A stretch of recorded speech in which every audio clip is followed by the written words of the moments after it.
হযরত ওমর পিছনে দাঁড়ায় দাঁড়ায় শুনতেছে আর মনে মনে ভাবে, মক্কার কাফেররা তো আমাকে ঠিকই বলছে, মনে হয় এই লোকটা বানায় বানায় কবিতা বলে, নালে এত সুন্দর ছন্দে ছন্দে কিভাবে সে মিলায় মিলায় বলে।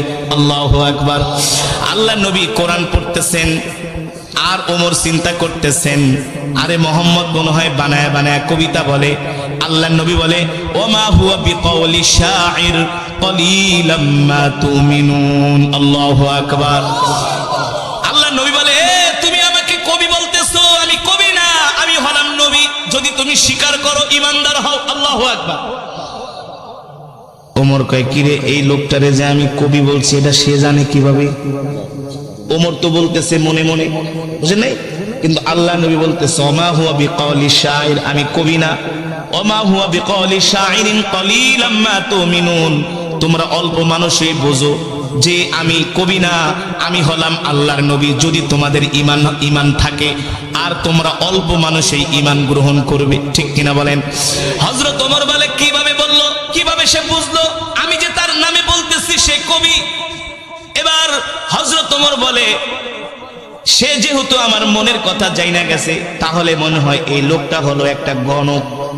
গণকরাই তো মানুষের মনের কথা। আল্লাহ নবী বলেন, ওমা হুয়া বিকাউলি শাইর কলিলাম মা তুমিনুন ওয়ালা বিকাউলি কাহিন কলিলাম মা তাযাক্কারুন। আল্লাহু আকবার। তুমি আমাকে গণক ভাবতেছো, আমি গণক না, আমি গণক না। তুমি যেটা ভাবতেছো তোমার ভাবা সত্য নয়, আমি হলাম আল্লাহর নবী, ঠিক কিনা বলেন? তানজিলুম মির রাব্বিল আলামিন। আমি গণক না, আমি গণক না, আমি যেটা পড়তেছি সেটা হলো আমার রবের পক্ষ থেকে কোরআন। আল্লাহু আকবার। হযরত ওমর বলে, লোকটাকে আমি গণক বললাম, সে বলে আমি গণক না, আমি যে তাকে গণক বললাম সেটা কিভাবে জানলো? আল্লাহু আকবার। আবার বলতেছে, আমি যেটা তেলাওয়াত করতেছি এটা হলো আমার রবের পক্ষ থেকে আমাকে দেওয়া কোরআন। হযরত ওমর অবাক হয়ে গেল যে আমার মনের কথা এই লোক কিভাবে জানে। এখন রহস্য লাগছে কি লাগছে না? হযরত ওমর বলে, এই রহস্যর উদ্ঘাটন আমাকে করতেই হবে। আর যদি রহস্যর উদ্ঘাটন করতে হয় তাহলে তো আল্লাহর নবীর সাথে কথা বলতে হবে।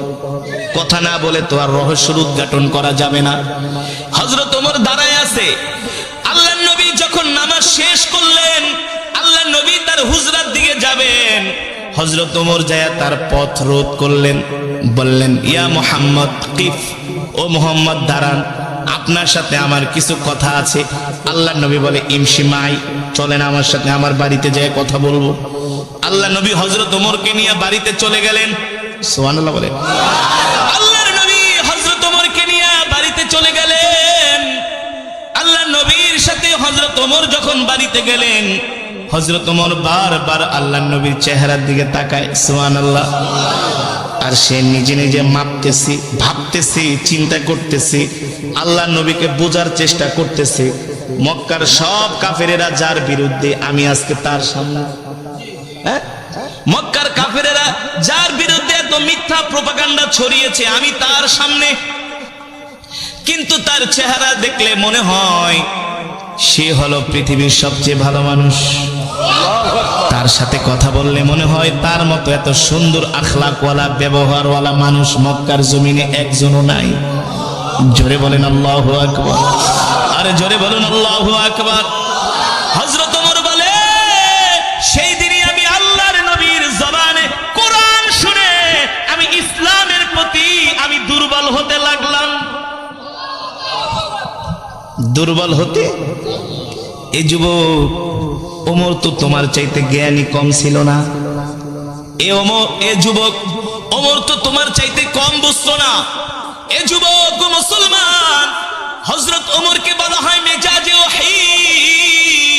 আল্লাহ তাআলা যার কথা অনুযায়ী কোরআনের মধ্যে 21 জায়গায় আয়াত নাজিল করেছে। আল্লাহু আকবার। সেই ওমর এসে এবার আল্লাহর নবীর কাছে আত্মসমর্পণ করতেছে। কি করতেছে? সেই ওমর আয়েশা বলে, গো আল্লাহর নবী, মক্কার কাফেরদের কথা শুনে অনেক ভুল করছি, আপনার সাথে অনেক শত্রুতা আমি করছি, দুশ্মনী করছি, আর না আর না আর না। মক্কার কাফেরেরা তো আমাকে আপনার কল্লা কাটার জন্য বলছে, আপনার কল্লা তো দূরের কথা, আমি ওমরের কল্লাটা আপনার কাছে জান্নাতের বিনিময়ে বিক্রি করে দিলাম। ওমর কালেমা পড়ে মুসলমান হয়ে গেলেন। যুবক, তুমি তো নামাজই পড়ো না, নিজেকে মুসলমান দাবি করো। আছে না সমাজের মধ্যে, মসজিদে মুসল্লি নাই, নামাজ পড়ে না, নিজেকে অনেক বড় মুসলমান দাবি করে। আর হযরত ওমর আল্লাহর নবীর হাতে হাত রেখে কালেমা পড়ে মুসলমান হয়ে গেলেন। হযরত ওমর মুসলমান হওয়ার পরে হযরত ওমর বলে, আল্লাহর নবী আমাকে অনুমতি দেন, আমি মক্কার সব গোত্রের মানুষের কাছে যে দ্বীনের দাওয়াত দিব। আল্লাহর নবী বলে, ওমর আস্তে আস্তে। হযরত ওমর বলে, আস্তে আস্তে কে? আপনি কি সত্য নবী না? এই কোরআন শুধু আপনাকে একা তেলাওয়াত করার জন্য নাজিল করা হয় নাই। এই কোরআন শুধু বাবা মারা যাবে 40 দিন পরে 10 জন ইমাম দাওয়াত দিয়া গরু কেটে 40টা খাওয়াবে আর খতম করাবে, এই কারণে আল্লাহ কোরআন দেয় নাই। বছরে 1 মাস শুধু রমজান মাসে খতমে তারাবি পড়বেন আর হুজুরদেরকে দাওয়াত দিয়ে 1 খতম কোরআন পড়াইবেন। আল্লাহ শুধু এই কারণে কোরআন দেয় নাই। এই কোরআন এত সস্তা কোরআন না, এই কোরআন এত সস্তা জিনিস না। পৃথিবীর ইহুদি খ্রিস্টানরা সব কিতাবের মধ্যে তারা 2 নাম্বারই করেছে, হাত দিয়েছে, কিন্তু আল্লাহর কোরআনে এখনো হাত দিতে পারে নাই। কথা বলেন না কেন? বোঝেন না কেন? এটা এত সস্তা কোরআন না যে কোরআনের তেলাওয়াত শুনলে পাথরের মতো হৃদয়টা মোমের মতো গলে যায়, ঠিক না? আল্লাহ তাআলা বলে, হাবিব আপনাকে যে কোরআন দেওয়া হয়েছে, এই কোরআন দিয়ে আপনি মক্কার জমিনে কাফেরদেরকে দাওয়াত দেন। এই কথা শুধু আল্লাহ তাআলা তার নবীকে একা বলেন নাই, এই কথা আমাকেও বলা হয়েছে, আপনাকেও বলা হয়েছে। এই মাহফিলে যত যুবক আছেন সবার উপরে এই কোরআনের দাওয়াত দেওয়ার দায়িত্ব একা শুধু আমার উপরে না, শুধু আলেমদের উপরে না, প্রত্যেকটা কলেজ, ইউনিভার্সিটি, স্কুল থেকে শুরু করে যত সরকারি কর্মকর্তা আছে, বেসরকারি কর্মকর্তা আছে, সবার দায়িত্ব হলো আল্লাহর কোরআনের কথা বলা, আল্লাহর কোরআনের দাওয়াত দেওয়া, ঠিক কিনা বলেন? আল্লাহ তাআলা তার হাবিবকে ডাক দিয়ে বলে, হাবিব আপনি কোরআনের কথা বলে যান। আল্লাহর নবী আল্লাহর নির্দেশ পায়া ঘরে বসে থাকেন নাই, কোরআনের দাওয়াত দেওয়ার জন্য ঘর থেকে বের হয়ে গেছে। আল্লাহর নবী আবু জেহেলকে ডাক দিয়ে বলে, চাচা আমি আল্লাহর নবী, আল্লাহ আমাকে হেদায়েত দিয়ে মক্কার জমিনে পাঠাইছে। ও আবু জেহেল চাচা, আপনি কালেমা পড়ে মুসলমান হয়ে যান। আবু জেহেল বলে, মোহাম্মদ তুমি নিজে বানায় বানায় কবিতা বলো আর কোরআন বইলা চালায় দাও, তোমার মতো মিথ্যাবাদীকে আমি নবী মানতে পারবো না। বলেন নাউজুবিল্লাহ। মক্কার কাফেররা দেখে কোনোভাবে আল্লাহর নবীকে ঠেকাতে পারে না। শেষ পর্যন্ত তারা খাত্তাবের ছেলে ওমরের বাড়িতে গেছে বিশাল বাহিনী নিয়ে। আবু জেহেল, আবু লাহাব, উতবা, শাইবা, ওলীদ ইবনে মুগীরারা খাত্তাবের ছেলে ওমরের বাড়িতে গেছে। যে বলে, ওমর শোনো শোনো, তুমি হলো আমাদের সবচেয়ে বড় নেতা, তুমি হলো শক্তিশালী সাহসী যুবক, আমরা তোমার কাছে একটা বিপদে পড়ে এসেছি। ওমর বলে, কি বিপদ বলো? বলে, এই মুহাম্মদ আমাদের বিরুদ্ধে অপপ্রচার করে, এই মুহাম্মদ বানায়া বানায়া কবিতা বলে সেটাকে কোরআন বলে চালায় দেয়। ওমর বলো, আমরা তো মুহাম্মদের এই কর্মকাণ্ড মেনে নিতে পারি না। বলেন নাউজুবিল্লাহ। ওমর ছিলেন বুদ্ধিমান, জ্ঞানী। ওমর ছিলেন, এ কারণে একটা প্রবাদ বাক্য আছে, মূর্খ বন্ধুর চেয়ে শিক্ষিত শত্রু ভালো। আবু জেহেল আগে ছিল শিক্ষিত, এখন হয়ে গেছে মূর্খ। কারণ ছিলেন আবুল হাকাম, হিকমতের অধিকারী, জ্ঞানের বাবা, এখন হয়ে গেছেন মূর্খের বাবা আবু জেহেল। এই মূর্খ শয়তান এসে বলে, ওমর শোনো, মুহাম্মদ খুব ডিস্টার্ব করতেছি, মুহাম্মদকে তোমাকে ছাড়া কেউ দমাতে পারবে না, তোমাকে ছাড়া কেউ দমাতে পারবে না। ওমর বলে, বলো কি করা যায়? বলে, মুহাম্মদকে সাইজ করো। এর কথা শুনে কি আল্লাহ নবীকে অপমান করবে না কি করবে? হযরত ওমর চিন্তায় পড়ে গেলেন। তিনি মনে মনে সিদ্ধান্ত নিলেন, মূর্খ আবু জেহেলের কথা শুনে আল্লাহর নবীর সাথে বেয়াদবি করা ঠিক হবে না। তিনি শিক্ষিত মানুষ, মনে মনে ভাবতেছে, একটা কাজ করি, আগে যায় আমি নিজের চোখে মোহাম্মদকে একটু অবজারভেশন করি, আমি নিজে যে একটু মোহাম্মদকে দেখি, গতিবিধি লক্ষ্য করি, তার সাথে কথা বলি। কারণ একটা মানুষকে শুধু শুধু না যাই না শুই না, তার গায়ে হাত দেওয়া, তাকে অপমান করা, এটা মূর্খতা ছাড়া আর কিছুই না। ঠিক কিনা বলেন? দেখবেন মূর্খ মানুষ যদি শোনে চিলে কান নিয়ে গেছে, কানের দিকে না তাকায় চিলের পিছনে দৌড়ায়। এমন কিছু স্বভাবের মানুষ সমাজে আছে কি আছে না? ঠিক মক্কার কিছু মূর্খ মানুষরা এই স্বভাবের ছিল। ওমর ছিলেন বুদ্ধিমান, বলে না না না, আবু জেহিল্লার কথায় কান দেওয়া যাবে না। আগে আমি মোহাম্মদকে যে নিজের চোখে দেখি, তার সাথে কথা বলি, তারপরে দেখি কি করা যায়। আল্লাহ নবী বাইতুল্লাহ নামাজ পড়তেছেন। হযরত ওমর বিকাল বেলা ঘুটঘুটে অন্ধকার, মাগরিবের সময় না, ওমর মনে মনে চিন্তা করে সূর্যের আলোতে গেলে আবার মানুষজন দেখবে, মানুষজন দেখা বলবে ওমর তুমি তো যে মুহাম্মাদের সাথে মিলে গেছো। এই কারণে ওমর বলে আমি মাগরিবের সময় বের হলাম, ঘুটঘুটে অন্ধকার, ঘুটঘুটে অন্ধকার। হযরত ওমর মাগরিবের সময় অন্ধকারে বের হলেন। আস্তে আস্তে করে হাঁটতে হাঁটতে তিনি বাইতুল্লাহর চত্বরে গেলেন, যেটা কাবা শরীফ। কোনটা? যেটা কাবা শরীফ, সেখানে গেলেন। হযরত ওমর বলে আমি যে কাবার দেয়ালের পাশে লুকায় আছি, পালিয়ে আছি, যাতে মুহাম্মদ আমাকে না দেখে। আমি দেখি সুন্দর সুদর্শন একজন পুরুষ, সুন্দর সুদর্শন, অপরূপ সৌন্দর্যের অধিকারী। সুবহানাল্লাহ। হযরত ওমর বলে আমি প্রথম মুহাম্মদকে দেখলাম, আমি তার সামনের সাইড দেখি নাই, শুধু পিছনের সাইড দেখছি। তার হাতগুলো এত সুন্দর, তার আঙ্গুলগুলো এত সুন্দর, পিছন থেকে তার কানগুলো এত সুন্দর। আমার নবীর চুলগুলো ছিল কোকড়া কোকড়া, অত কোকড়া না, অত লম্বাও না। সুবহানাল্লাহ। হযরত ওমর বলে মুহাম্মাদের চুলগুলো আমি, আল্লাহর নবীর চুলগুলো আমি পিছন থেকে দেখলাম। দেখি তিনি নামাজে দাঁড়ায় আছেন, তার চুল বেয়ে বেয়ে ঘাম পড়তেছে। আমার কাছে মনে হলো এক একটা মুক্তার দানা ঝরতেছে। হযরত ওমর বলে আমি মুহাম্মাদের পিছনে দাঁড়ায় তাকে দেখতেছি। দূর থেকে দেখতে তার এত সুন্দর আকর্ষণীয় বডি ফিগার। সুবহানাল্লাহ। আমার নবী কেমন সুন্দর ছিলেন, কেমন সুন্দর ছিলেন, এমন সুন্দর, এমন সুন্দর। পৃথিবীতে আল্লাহ তাআলা এত সুন্দর করে পৃথিবীতে কাউকে বানায় নাই, আর বানাবেও না। আমার নবী না ছিলেন চিকন, না ছিলেন মোটা, স্লিম, স্মার্ট, সুদর্শন। এখন তো যুবকরা জিম করে, বডি বিল্ড আপ করে। কি করে? জিম করে। জিম, নামাজ নাই, রোজা নাই, হাফ প্যান্ট পরে শুধু জিম করে সারাদিন, বডি বিল্ড আপ করে। যুবক, তোমার নবী কে জানো? পৃথিবীর সবচেয়ে সৌন্দর্য আল্লাহ আমার নবীকে দান করছে। আল্লাহু আকবার। শুধু সুন্দর নয়, পৃথিবীর যত মেধা, যত জ্ঞান, যত ইলম, উতিতুল ইলম, যত জ্ঞান আছে, সব জ্ঞান দিয়া আল্লাহ আমার নবীকে দুনিয়াতে পাঠিয়েছেন। আল্লাহু আকবার। রাষ্ট্র পরিচালনা করার যোগ্যতা কি? রাষ্ট্র পরিচালনা করার যোগ্যতা, ময়দানে যুদ্ধ করার দক্ষতা আমার নবীর যেমন ছিল, পৃথিবীর এমন কোন যোদ্ধা, এমন কোন রাষ্ট্রপ্রধান আজ পর্যন্ত আসে নাই, আসবেও না। সব দিকে আমার নবী ছিলেন 100-তে 100। জোরে বলেন সুবহানাল্লাহ। এই কারণেই আম্মা জান আয়েশা বলেছেন, মিশরের রমণীরা, মিশরের প্রেসিডেন্টের স্ত্রী, আজিজ মিস্ত্রির স্ত্রী জুলাইখা রানিং প্রেসিডেন্ট মিশরের। কোথায়? পয়গম্বর ইউসুফ আলাইহিস সালামের চেহারা দেখা পয়গম্বরের জন্য পাগল হয়ে গেছে, পাগল হয়ে গেছে। আমি যখন মিশরে পড়াশোনা করতাম, আমি মাঝে মাঝে কায়রোতে যেতাম, কায়রোর বাজারে। তো মাঝে মাঝে কায়রোতে যাওয়ার পরে এত সুন্দর মিশরের পুরুষগুলো, সব এক সাইজ। কয় সাইজ?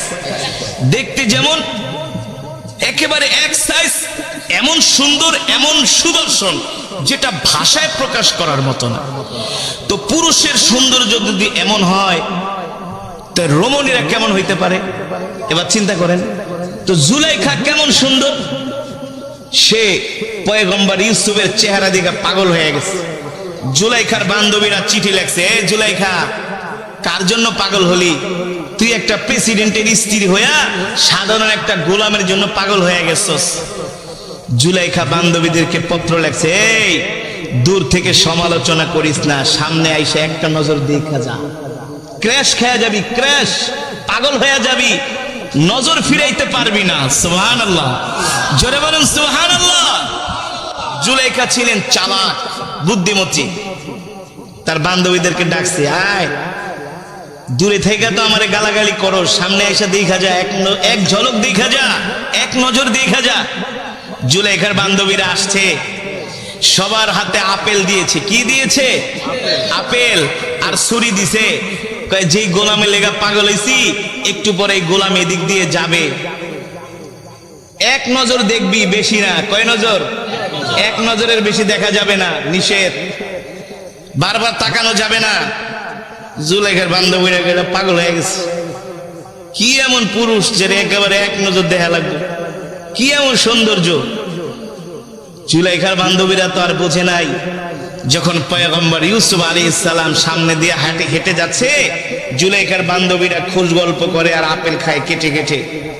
পয়গম্বর ইউসুফ যাচ্ছেন, এক বান্ধবী আর এক বান্ধবীকে, বন্ধু দেখ, তাকায় দেখ, এটা কি মানুষ নাকি ফেরেশতা? সুবহানাল্লাহ, এটা মানুষ যাচ্ছে নাকি ফেরেশতা? মানুষের চেহারা তো এত সুন্দর না। আল্লাহু আকবার। জুলাইখার বান্ধবীরা আপেল খাইবে তো দূরের কথা, পয়গম্বর ইউসুফ আলাইহিস সালামের চেহারার দিকে তাকায়, আপেল কাটতে কাটতে একেবারে আঙ্গুল কেটে ফালায়, রক্ত বের করে ফেলাইছে। কিন্তু তার নজর চেহারার থেকে নজর ফিরাতে পারে না। জুলাইখা ছিলেন বুদ্ধিমতী, সেও কিছু তাকাই আছে এক নয়নে। জুলাইখা ডাক দিয়ে, কিরে আপেল খাবি না ওই গোলামডারে দেখবি? জুলাইখা সব বান্ধবীরা হাতের দিকে তাকায় দেখে আঙ্গুল কেটে ফালাইছে, রক্ত পড়তেছে। জুলাইখাকে ব্যাপার কি? পিছনের থেকে না গালাগালি করছিলি, পিছনের থেকে না বৎসনা করছিলি, এখন তারে দেখার পরে চোখ ফিরাইতে পারোস না, আঙ্গুল কেটে ফালাইছস, কারণ কি? জুলাইখার বান্ধবীরা, বান্ধবী রে মাপ চাই, ভুল করছি, সরি। এই গোলাম যে এত সুন্দর জীবনেও কোনোদিন ভাবতে পারি নাই, মনে হয় এটা মানুষ না, আসমান থেকে ফেরেশতা আইসা পড়ছে। আল্লাহু আকবার, জোরে বলেন আল্লাহু আকবার।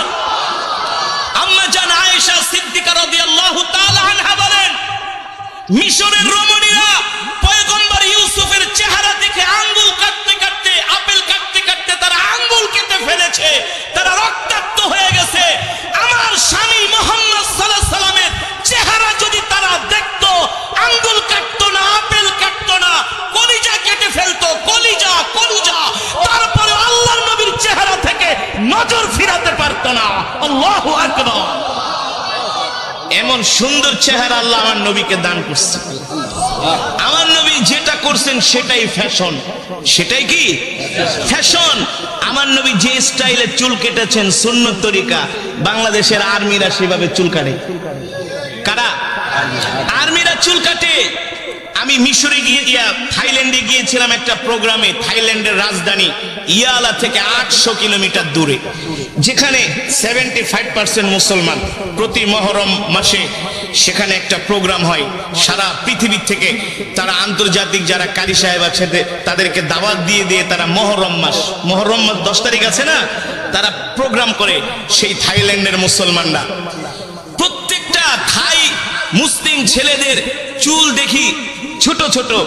আর যখন ব্যাংককে আসি, এক একটার চুলে দেখি ডেঙ্গুরের বাসা, বল্লার বাসা, পাখির বাসা, হ্যাঁ, হনুমানের মতো দেখা যায়।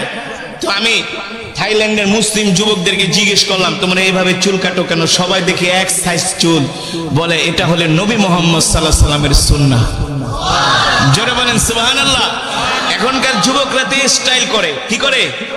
মেসির স্টাইলে চুল কাটে, নেইমারের স্টাইলে চুল কাটে, নেইমারকে অনুসরণ করে। তাদের গায়ের গেঞ্জি এমন টাইট, তারা প্যান এমন ভাবে পরে পাছার অর্ধেক বের হয়ে যায়। এমন যুবক আছে কি আছে না? পুরা মাথা খালি, উপর দিয়া চুল। জিজ্ঞেস করি এইভাবে চুল কাটছো? বলে হুজুর এটা হলো এখন বর্তমান সময়ের আধুনিক স্টাইল, আধুনিক ফ্যাশন। এভাবেই আধুনিক মডার্ন যারা, তারা এভাবেই চুল কাটে। যুবক তুমি জানো না, পৃথিবীর সবচেয়ে আধুনিক ছিলেন তোমার আমার নবী, বিশ্ব নবী জনাবে মুহাম্মদুর রাসূলুল্লাহ সাল্লাল্লাহু আলাইহি ওয়াসাল্লাম। ঠিক কিনা বলেন? তিনি 1450 বছর আগে যেই ফর্মুলা দিয়ে গেছেন, বর্তমান আধুনিক বিজ্ঞান সেটা মানতে বাধ্য। সেটা কি মানতে বাধ্য? তোমার আমার নবীকে জানো, তোমার আমার নবীকে জানো। পৃথিবীর যত যোগ্যতা, সব যোগ্যতা আল্লাহ তাআলা আমার নবীকে দান করেছিলেন। আমার নবী প্রতি সোমবার আর বৃহস্পতিবার রোজা রাখতেন। আপনি এখন ডাক্তারের কাছে যান, আপনাকে তারা বলবে যদি সুস্থ থাকতে চান তাহলে ফাস্টিং করেন। ফাস্টিং যাকে বলে কিটো ডায়েট, মানে আপনি বেশি বেশি না খায়া থাকবেন। কি করবেন? না খেয়ে থাকবেন। ডাক্তারের কাছে যান, ডাক্তার বলবে এই বেশি পেট ভরে খায়েন না, তাইলে রোগ হবে। 3 ভাগ খান, 1 ভাগ খালি রাখেন। 3 ভাগ খান, 1 ভাগ খালি রাখেন। আপনি দেখবেন যদি প্রচুর পরিমাণে খাওয়া দাওয়া করেন, আপনার কাছে একটু অস্বস্তি লাগবে। না পারেন হাঁটতে, না পারবেন বইতে, না পারবেন ঘুমাইতে। আর 3 ভাগ খান, 1 ভাগ খালি রাখেন, দেখবেন শরীরটা কত সুস্থ লাগে। ঠিক কিনা বলেন? যেটাকে বলা হয় ফাস্টিং। এর উদ্ভাবন কে করেছে? এই ডায়েট কন্ট্রোল কে শিখিয়েছে? আমার নবী, আপনার নবী জনাবে মুহাম্মদুর রাসূলুল্লাহ সাল্লাল্লাহু আলাইহি ওয়াসাল্লাম। ঠিক কিনা বলেন? জাপানের ডাক্তাররা বলে বেশি বেশি ফাস্টিং করো, বেশি বেশি না খায়া থাকো, বেশি বেশি রোজা রাখো, রোজা রাখলে তুমি সুস্থ থাকবা। এই ফর্মুলা তো কে শিখিয়েছেন? আল্লাহর নবী শিখিয়েছেন। বর্তমানে এখন দাঁতের ডাক্তারদের কাছে গেলে প্রচুর টাকা দিতে হয়। ঠিক কিনা বলেন? প্রচুর টাকা দিতে হয়। আমি থাইল্যান্ডে গিয়েছি, ব্যাংককে একটা ডক্টরের কাছে। তিনি আমার দাঁতগুলো চেক করলেন। থাইল্যান্ডের রাজধানী ব্যাংকক, একেবারে ব্যাংককের পাশেই সুকুম্বিত একটা জায়গা আছে সেখানে। আর থাইল্যান্ড হলো পৃথিবীর সবচেয়ে চিকিৎসার দিক থেকে বর্তমানে 5 নম্বরে আছে পুরো পৃথিবীতে, অল পৃথিবীতে, স্বাস্থ্যের দিক থেকে, চিকিৎসার দিক থেকে। তো আমাকে এক ভক্ত বলে, হুজুর থাইল্যান্ডে আইছেন, আমাদের দেশের শিল্পপতিরা তো আসে থাইল্যান্ডে ডাক্তার দেখাইতে, তা আপনি যেহেতু আইছেন একটু ডাক্তার দেখাইবেন নাকি? আমি বলি ভাই এত টাকা পয়সা তো আমার নাই। টাকা চিন্তা করেন কে, সব আমি দিব, আপনি শুধু ডাক্তার দেখান। আমি যে মসজিদের জুমা পড়ে গাজীপুর শ্রীপুর একটা মসজিদ, আমার মসজিদের যিনি সভাপতি হাজার হাজার কোটি টাকার মালিক, তো সে শুনছে আমি থাইল্যান্ডে গেছি। হুজুর আপনি যতদিন থাকেন থাইল্যান্ডে আমার হোটেল আছে, আপনার জন্য হোটেল ভাড়া, খাওয়া দাওয়া সব ফ্রি। ফোন দিয়ে হুজুর কোনো চিকিৎসা করবেন কিনা, তাহলে করে আসেন, সব পেমেন্ট আমি করে দেবো। তো চিন্তা করলাম আমার দাঁতে একটু সমস্যা, তো দাঁতটা থাইল্যান্ডে দেখা যায়, থাইল্যান্ডের দাঁতের চিকিৎসা খুব ভালো। তো আমি একটা ডেন্টালিস্টের কাছে গেলাম। তা আমি তো আর থাই ভাষা বুঝি না, ইংলিশ বলতে পারি, ওরা ইংলিশটাও ততটা বোঝে না। কিন্তু প্রত্যেকটা ভালো ভালো হসপিটালে এক এক দেশের ভাষা ট্রান্সলেট করার জন্য এক এক দেশের লোক থাকে। যেমন আমাদের অনেক বাঙালি থাইল্যান্ডের হসপিটালে আছে, আমি যেটা বাংলায় বলবো সে সেটা ডক্টরকে থাই ভাষায় অথবা ইংলিশ ভাষায় তাকে বুঝিয়ে দেবে। তো তিনি আমার দাঁত দেখা চেক করলেন, এক্স-রে করলেন। এক্স-রে করার পরে ডাক্তার বলতেছে, তোমার ওই বাঙালিকে ডাক দিয়া কয়ে, এটা কেঠা তোদের দেশের? উনি বলতেছেন উনি হচ্ছে রিলিজিয়ান পার্সন, অর্থাৎ আমাদের ধর্মগুরু। মানে আমরা বলি না হুজুর, ইংলিশে বলে যে রিলিজিয়ান পার্সন, ধর্মগুরু, ধর্ম চর্চা করে, ওনাকে যেভাবে হোক বুঝাচ্ছে। পরে বলতেছে যে ওর দাঁত তো কোনো সমস্যা নেই, খুব ভালো আছে। পরে ডাক্তারটা বললো কি যে আচ্ছা আমি বুঝলাম না, তোমাদের যত মুসলমান আমার কাছে আসে, যত পেশেন্ট যাদের দাড়ি আছে, টুপি আছে, এমন যাদেরকে আমি আজ পর্যন্ত দাঁত চেক করছি 100-র মধ্যে বলে আমি 90টাই ভালো পাইছি, 90টারই ভালো পাইছি। তো সে আমাকে হাসে হাসে হুজুর একটা মজার ঘটনা ঘটছে। কি বলে? ডাক্তার আপনার দাঁতটা চেক আপ করে বলতেছে আপনার দাঁত খুব ভালো আছে। বলে আপনাদের মতো মানুষদের নাকি দাঁত যত চেক করে, থাইল্যান্ড মুসলিম হোক, থাইল্যান্ডের হুজুর যারা আছে সবার, বলে সবার দাঁত ভালো, কারণটা কি? পরে আমি বলি ভাই এর রহস্য হলো আমি প্রতিদিন 5 ওয়াক্ত নামাজে 5 বার, আপনার পেটের কোনো রোগ থাকবে না, লিভারের কোনো রোগ থাকবে না, স্টোমাকে আপনার কোনো রোগ থাকবে না। মিসওয়াক করার কারণে আপনার লিভার, আপনার পিত্ত, আপনার পেটের মধ্যে আরো যত মেশিন আছে, পার্টস আছে, এই মিসওয়াক করার কারণে আল্লাহ তাআলা আপনার পেটটাকে ভালো রাখবেন, সুস্থ রাখবেন। মোট কথা আপনার পেটের কোনো রোগ হবে না। এটা হলো দুনিয়ার উপকার। আখিরাতের উপকার কি? যে মিসওয়াক করবে আল্লাহ তাআলা ইন্তেকালের সাথে সাথে তাকে বিনা হিসাবে জান্নাত দিয়ে দিবে। এই মেসওয়াক করার 70টার উপরে উপকার আছে। মেসওয়াকের 70টার উপরে উপকারিতা, 70টা এই মেসওয়াক আল্লাহর নবী কয়, আমি যেভাবে মেসওয়াক করি আমার সাহাবীরা যেভাবে মেসওয়াক করতেছে না, আল্লাহ তাআলা মেসওয়াক করা আমার উম্মতের উপর ফরজ করে দেয়। বুঝতে পেরেছেন? এই কথাগুলো কেন বললাম? এই কথাগুলো বলার কারণ হলো আজকে আমরা পৃথিবীর জমিনে অনেক হীনমন্যতায় ভুগি, হতাশায় ভুগি যে আমরা মুসলমানরা শেষ হয়ে গেছি। আল্লাহর নবী বলে, না না না, ও উম্মত, তোমরা আমাকে অনুকরণ করো। আমি নবী হলাম তোমাদের জন্য আদর্শ। তোমরা আমাদের আদর্শে আদর্শবান হও। তোমরা আমার সুন্নতগুলো মানো, তোমরা আমার সুন্নতগুলো চর্চা করো। তোমাদের ঘরের মধ্যে, সমাজের মধ্যে আমার সুন্নতগুলো তোমরা জিন্দা করে দাও। দেখবা তোমাদের ঘরগুলো জান্নাতের টুকরায় পরিণত হয়ে গেছে। ঠিক কিনা বলেন? হযরত ওমর বলে, আমি এবার মুহাম্মাদের পিছন দিকে দেখতেছি, মনে আছে নাকি? ওই যে হযরত ওমর বলে, আমি বাইতুল্লাহ গেলাম মুহাম্মদকে অবজারভেশন করার জন্য, পরীক্ষা করার জন্য। আবু জেহেলদের কথা শুনে খামাখা মুহাম্মদের সাথে খারাপ ব্যবহার করব না, আগে নিজের চোখে যায় আমি মুহাম্মদকে দেখি আসলে সে ব্যক্তিটা কেমন। এবার হযরত ওমর বলে, আমি পিছনে দাঁড়ায় মুহাম্মদের পিছনের সৌন্দর্য দেখে আমি পাগল হয়ে গেছি। আল্লাহু আকবার। আরে এত সুন্দর মানুষটা মিথ্যা কথা কিভাবে বলে? এটা তো হইতে পারে না। মক্কার কাফেরা বইলা গেছে, এ ওমর, মুহাম্মদ হলো একটা মিথ্যাবাদী, মুহাম্মদ হলো একটা পাগল। বলেন নাউজুবিল্লাহ। মুহাম্মদ হলো একটা জাদুকর। হযরত ওমর বলে, আমি পিছনের দিকে তাকায় দেখতেছি আমি আপনার হয়ে গেলাম। নবী, আমি আপনার হয়ে গেলাম। আমার সব কিছু আল্লাহর রাস্তায় দিয়ে দিলাম। আপনি আমাকে অনুমতি দেন, আমি মক্কার সব কাফেরদের কাছে যায় দ্বীনের দাওয়াত দিব। হযরত ওমরের ঈমান চলে আসছে, পাওয়ার হয়ে গেছে, ঈমানের পাওয়ার।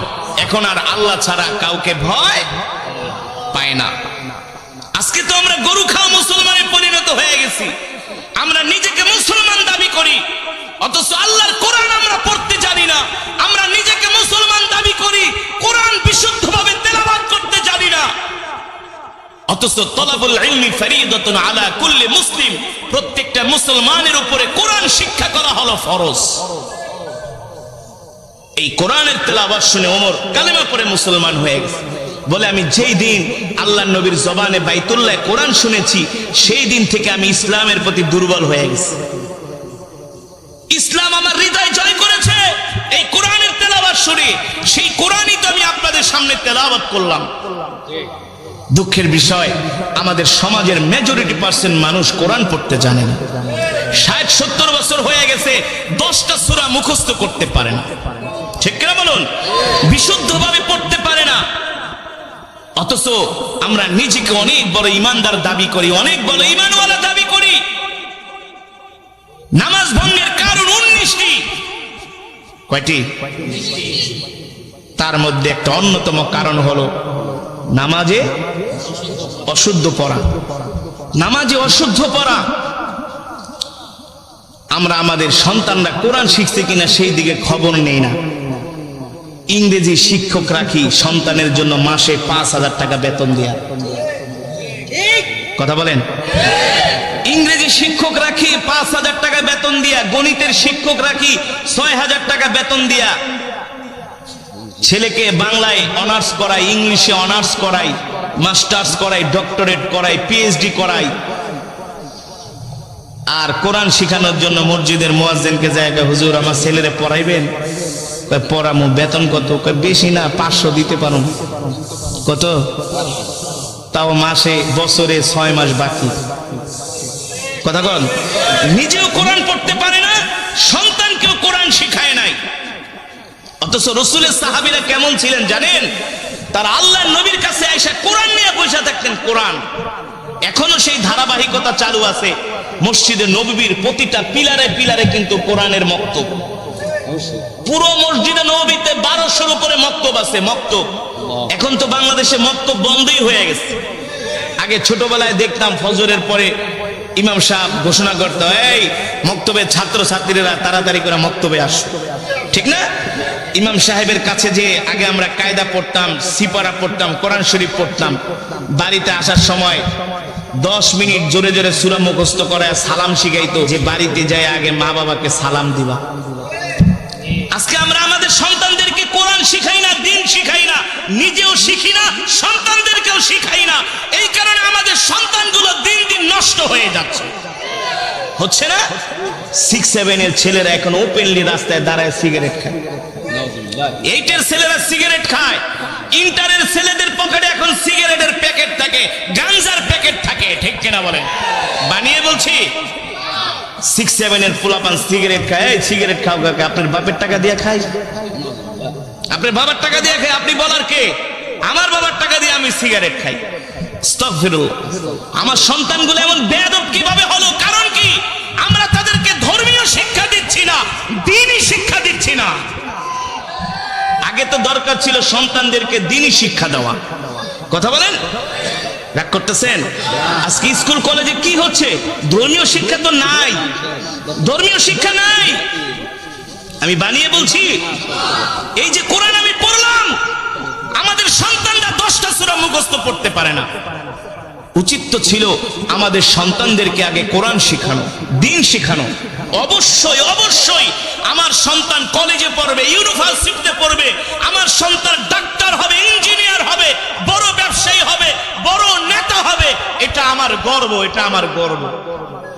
কিন্তু কোরআন না শিখলে তো আমার সন্তান সব শিক্ষা পরে আমার সন্তান বিপদগামী হয়ে যাবে, দ্বীন হারা হয়ে যাবে, ইসলাম হারা হয়ে যাবে। এ কারণেই তো ওই দিনকে দেখলাম টেলিভিশনের মধ্যে অনেক অভিভাবক কান্না করে বলতেছে, আমরা স্কুল কলেজের এই কারিকুলাম শিক্ষা ব্যবস্থা চাই না। বলে কেন? বলে এই শিক্ষা ব্যবস্থার মধ্যে শিখার মতো কিছুই নাই। বানায় বলছি, বলুন আমি বানিয়ে বলছি। এই কথাগুলো কেন বললাম? আমাদের সন্তানদেরকে যদি ধর্মীয় শিক্ষা দেওয়া না হয়, এই কোরআন যদি না শেখানো হয়, আর 1, 2, 3 যুগ পরে দেখবেন যে জেনারেশন গুলো আসবে, আপনি মসজিদ বানাইবেন কিন্তু মুসল্লি পাইবেন না। আপনি মসজিদ বানাইবেন, টাইলস লাগাইবেন, এসি লাগাবেন, মসজিদের 300 হাত দূরে বসে আপনার ছেলেরা চায়ের দোকানে বাংলা সিনেমা দেখবে আর গাঁজা খাবে। এখন তো সেটাই হচ্ছে, কথা বলে সেটা হচ্ছে। মসজিদ পাকা হচ্ছে, মসজিদ সুন্দর হচ্ছে, কিন্তু মুসল্লি নাই। আছে? আমি চাঁদপুরে এক মাহফিলে গেছি, মতলব, চাঁদপুর মতলব, মায়া চৌধুরীর এলাকা, মায়া চৌধুরীর এলাকা। 50 ডেক খিচুড়ি রান্না করছে। আমি ইমাম সাহেবের কই, মাশাআল্লাহ আপনার এলাকার তো সব ধর্মভীরু মুসলমান। কই হুজুর বুঝেন না, 50 ডেক খিচুড়ি আনছি কি এমনি নাকি? আমি কই মাশাআল্লাহ, মানুষ 20-30 হাজার। কই হুজুর বেশি না, 40 বছর ধরে ওয়াজ করাই, সব ওয়াজ শুনতে আয় পড়ে। আমি বলি লোকজন কই সব আমগো এলাকার আশেপাশে, ম্যাক্সিমাম এলাকার সমাজের 2-4 গ্রাম দূরে, আর বেশিরভাগ আমাদের এলাকারই, সব ঢাকায় ঢোকায় দেখে সবাই আয় পড়ছে। হ্যাঁ, তো ভালো কথা, খুব ধার্মিক, খুব ধার্মিক, খুব ওয়াজ শোনে হুজুর। আপনি 3 ঘন্টা ওয়াজ করলো একজন লোক উঠবো না, যত ওয়াজ করবেন। আর একটা একা হুজুর এমন কেরাত পড়বেন মাইক মুখ ফাড়া আলাইবেন। আর একটা একা হুজুর এমন ওয়াজ করবেন একবারে যাতে মানুষ ঘরের থেকে দৌড়ে আয় পড়ে। মাশাআল্লাহ। আমি কই তাহলে ইমাম সাহেব, ওয়াজে তো অনেক লোক হয়, আপনি বললেন আপনার সমাজের মানুষ খুব ধার্মিক, মাশাআল্লাহ, তো মসজিদের কি অবস্থা? আপনি দেখেন না কত বড় মসজিদ, টাইলস মাইস, গ্রামের ভিতরে এসি লাগাইছি, বুঝেন না? তো ফজরের নামাজের কি অবস্থা? কোন নামাজের? কোন নামাজের? কয় হুজুর কি বলবো, দুঃখের কথা, ওখানে দুঃখের কথা। এতক্ষণ তো পুরা ফাল পড়ছে, খিচুড়ি খাওয়া, এই করায় সেই করায়। হুজুর কি কমু? হ্যাঁ হুজুর কি কমু, খাই 80 করে, 80 ঘর পর্যন্ত, বুঝেন নাই? খাই 80 ঘরে, মানে 80 বাড়ির থেকে বাটিতে ইমাম সাহেবকে তো ভালোই খান। হ্যাঁ খুব মহব্বত করে। তো মুসল্লি? হুজুর ফজরের নামাজে 8 জন মুসল্লিও হয় না। জুমার নামাজে হুজুর উজুখানেও জায়গা দেওয়া যায় না, মাঠ ঘাট সব বইরা যায়। তা জুমার নামাজে যদি জায়গা দেওয়া না যায়, ওয়াজ মাহফিলে যদি 50 ডেক খিচুড়ি রান্দা খাওয়ান, তো ফজরের নামাজে 8 জন মুসল্লিকে, কারণ কি? এখন আর ইমাম সাহেব কথা বলে না। আমি বলি শোনেন, রাসূলের হাদিস, মানুষ যখন ধর্ম শিক্ষা থেকে দূরে সরে যাবে, আস্তে আস্তে করে আরো ইমানি আওয়াজ দিয়ে বলি আলহামদুলিল্লাহ। আল্লাহর বান্দারা ইমানি শক্তি দিয়ে বলতে হবে, আমাদের হায়াতের মালিক কে? আমাদের রিজিকের মালিক কে? মুসলমান আমরা কার গোলাম? এক আল্লাহর গোলাম, ঠিক কিনা বলেন? মুসলমান, এই আসমান কার? জমিন কার? কোরআনে আছে কি আছে না?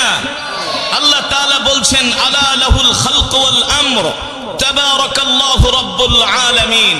আমার নবী যখন মক্কার জমিনে এই কোরআনের দাওয়াত দিতেন, এই কোরআনের তেলাওয়াত করতেন, এই কোরআনের কথা বলতেন, আবু জেহেল, আবু লাহাব, উতবা, শাইবা, ওলীদ ইবনে মুগিরারা আল্লাহর নবীর কোরআনের তেলাওয়াতের বিরুদ্ধে তারা দাঁড়িয়েছিল।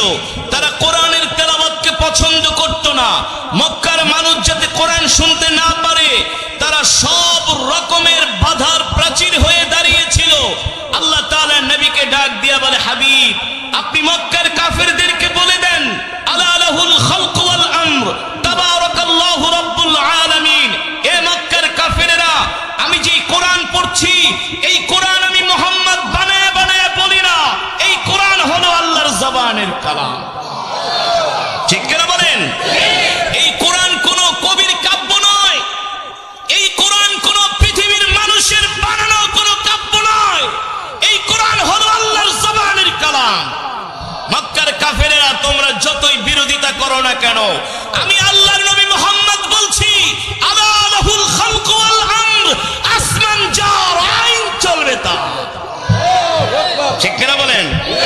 জমিন যার, বিধান তার, বিধান চলবে তার। আল্লাহর নবী বলে, এই মক্কার কাফেরেরা, তোমরা কোরআনের বিরোধিতা করে কিছুই করতে পারবে না। ইন্না নাহনু নাযালনা যিকরা ওয়া ইন্না লাহু লাহাফিজুন। আল্লাহ তাআলা বলে, হাবিব, মক্কার কাফেরদেরকে বলে দেন, কোরআন আমার, আমি আপনার উপর কোরআন নাযিল করেছি, আর এই কোরআন হেফাজত করার দায়িত্ব আমি আল্লাহ আমার নিজ হাতে গ্রহণ করেছি। আল্লাহু আকবার। মুসলমান, কোরআনের বিরুদ্ধে কত ষড়যন্ত্র হয়েছে আজ পর্যন্ত। কোরআনের একটা নক্তা, জের, জবর, পেশের মধ্যে কেউ পরিবর্তন করতে পারে নাই। পেরেছে বলুন? যেমন কোরআন তেমন আছে, তেমনই থাকবে। এই কোরআনের নক্তা, জের, জবর, পেশের মধ্যে কেউ পরিবর্তন করতে পারবে না। আর কোরআনের সুর হলো পৃথিবীর শ্রেষ্ঠ সুর। ঠিক কিনা বলেন? কত গান মার্কেটে আসে না? কাটটা যায়, সিরা যায়, ফাইটা যায়, লয়া যায়, নাকি? কত নতুন নতুন গানের সুর আসে। যুবকরা নতুন নতুন শুই না এক একটা মাতাল হয়ে যায়। গানের সুর শুই না একেবারে খাম্বা ধরে দাঁড়ায় থাকে। 1 মাস 2 মাস গেলে ওই সুর, ওই গান মার্কেট আউট হয়ে যায়। ওই সুর আর কেউ শুনতে চায় না। ঠিক কিনা বলেন? আমার কথা বাস্তব নাকি অবাস্তব? আচ্ছা বলুন, একটা গান কয় মিনিটের হয়? সর্বোচ্চ 5-7 মিনিট। কেউ যদি 5-7 মিনিটের বেশি গান গায়, যত ভালো সুর হোক, যত মিউজিক, যতই কিছু লাগাক না কেন, আধুনিক বাদ্যযন্ত্র, দৌড়ো বেটা, এত ঘ্যান ঘ্যান প্যান প্যানানি ভালো লাগে না, নতুন কিছু বের কর। ঠিক কিনা বলুন? আমি আপনাদের সামনে যে কোরআন পড়েছি, সূরাতুর রহমান, কেউ যদি এক গান বারবার গায়, এই এক গান ভালো লাগে না। আমি যে কোরআনের তেলাওয়াত করলাম সূরাতুর রহমান, আমি 5 মিনিট পড়ি নাই, 10 মিনিট পড়ে নেই, প্রায় 20 মিনিটের কাছাকাছি। কয় মিনিট? 22 মিনিট। তো কোন শিল্পী উঠে যদি 22 মিনিট কোন গান গায়, করে ধরে ঘাট ধরে তাড়াতাড়ি নামা, আরে এক গান শুনতে আইছে নাকি? কথা বলুন। মুসলমান, আর কিভাবে বুঝাবো এই কোরআন আল্লাহর জবানের কালাম? এই কোরআনের তেলাওয়াত শুধু 22 মিনিট নয়, 22 ঘন্টা নয়, 22 বছর নয়, 22 লক্ষ কোটি বছর নয়। এই কোরআন যদি কিয়ামত পর্যন্ত তেলাওয়াত হতে থাকে, যতই রাত বাড়বে, যতই দিন যাবে, ততই আরো বাড়তে থাকবে, মানুষের হৃদয়ে ঢুকবে, ঠিক কিনা বলেন? আরে যুবক, আজকে তো তোমাদেরকে কোরআনের মজমায় পাওয়া যায় না, তোমাদের তো কোরআনের মাহফিলে পাওয়া যায় না, তোমাদের তো মসজিদে পাওয়া যায় না, তোমাদের তো জিকিরের মজমায় পাওয়া যায় না, তোমাদেরকে পাওয়া যায় আইপিএল বিপিএল খেলার টেলিভিশনের সামনে। রাত 3টা বাজে উঠে তোমরা আর্জেন্টিনা ব্রাজিলের খেলা দেখো, মেসি রোনাল্ডোর ভক্ত, ঠিক কিনা বলেন? কিন্তু যুবক জানো না, এই কোরআনের জন্য সাহাবীরা জীবন দিয়ে দিছে, জীবন জীবন জীবন। জিহাদের ময়দানে এসে আল্লাহর জমিনে আল্লাহর কোরআনের রাজ কায়েম করার জন্য শহীদ হয়ে গেছে, শহীদ। মুসলমানদের দ্বিতীয় খলিফা নাম কি? ওমর রাদিয়াল্লাহু। জোরে বলুন, নাম কি? ওমর কে? সারা পৃথিবীতে এখন যত রাষ্ট্রপ্রধান আছে, এই সব রাষ্ট্রপ্রধানদেরকে ওমর পকেটে নিয়ে ঘুরতে পারে। সারা পৃথিবীর রাষ্ট্রপ্রধানদের মাথায় যে ঘিলু আছে, এই ঘিলু ওমরের বাম আঙ্গুলের ভিতরে ছিল। সারা পৃথিবীতে যত আধুনিক রূপকার যা হয়েছে, রাস্তাঘাট, কালভার্ট, ব্রিজ, সারা পৃথিবীকে আজকে যেভাবে সাজানো হয়েছে, সব হযরত ওমরের পরিকল্পনা। জানেন, এই যে নাইট ঘাটের যে প্রচলন, খাল খনন করার যে প্রচলন, তারপরে আপনার সেনাবাহিনী গঠন করার যে প্রচলন, দেশের সীমান্ত পাহারা দেওয়ার যে বিএসএফ বিডিআর, যে সীমান্তের অতন্দ্র প্রহরী, এই সব কিছু গঠন করেছিলেন হযরতে ওমর। সব করেছিলেন মোল্লারা। কারা কারা কারা কারা? মোল্লারা। হ্যাঁ, হযরত ওমর কে? তিনি খাত্তাবের ছেলে ওমর। তোমার মতো আমার মতোই ছোটখাটো নেতা না। ওমরকে দেখলে ইবলিস শয়তান পর্যন্ত ভয় পাইত। এই ওমর কে? যাকে বলা হয় মেজাজে ওহী, যাকে বলা হয় মেজাজে ওহী, এই ওমর কে? আল্লাহু আকবার। এখনো কালেমা পড়ে মুসলমান হয় নাই। ওমর ছিল আল্লাহর নবীর সবচেয়ে বড় দুশমন। সবচেয়ে বড় কি? মক্কার আবু জেহেল এসে ওমরকে খেপায় দিছে, ওমর তোমার মতো একটা সাহসী যুবক থাকতে মুহাম্মদ আমগো ধর্মের 12টা বাজায় ফেলাইছে। তুমি খাত্তাবের ছেলে ওমর, তোমার রক্তের দাম আছে, তোমার বংশের দাম আছে। মুহাম্মদের মতো একটা গরিব মানুষ, যার আশেপাশে কেউ নাই, সেই শুধু একটা কোরআন দিয়া পুরা মক্কাটারে জ্বালায় ফেলাইতেছে।